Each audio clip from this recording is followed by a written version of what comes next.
நம்ம அரசியலுக்கு வந்தது உங்களுக்கு நல்லது நல்லது நல்லது மட்டுமே செய்யறது தான்.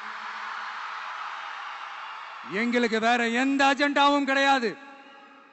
அதனாலதான் பாத்தீங்கன்னா கொள்கை எதிரி யாரு, அரசியல் எதிரி யாருன்னு திட்டவட்டமா சொல்லிட்டு அது வெளியே சொல்லிட்டு களத்துக்கு வந்திருக்கிறோம்.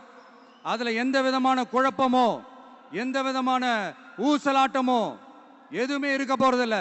இந்த விஜய் சும்மா எதையும் சொல்ல மாட்டான். ஒன்னு சொன்னா அதை செய்யாம விட மாட்டான். அது மக்களுக்கு நல்லாவே தெரியும். அப்புறம் ஒரு அதிசயம் சொல்ல முடியாது, இது ஒரு கண்டுபிடிக்க முடியாத ஒரு உண்மைன்னு சொல்லலாம். அது என்னப்பா, அது தற்குறியா?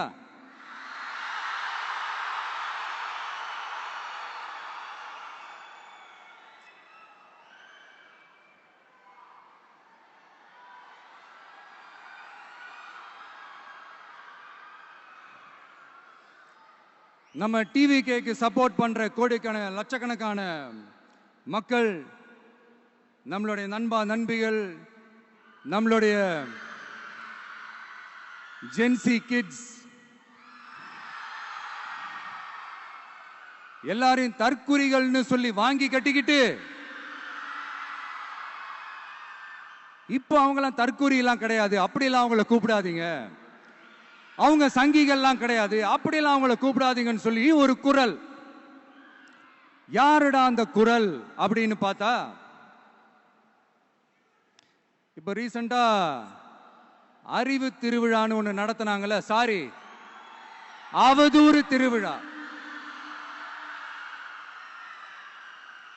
அதுல அவங்க தலைமையே குழப்பற மாதிரி, அறிவு கண்ணை திறந்து வைக்கிற மாதிரி ஒருத்தர் பேசியிருக்கிறார். அவரு யாருன்னா அது அவங்களோட எம்எல்ஏவே.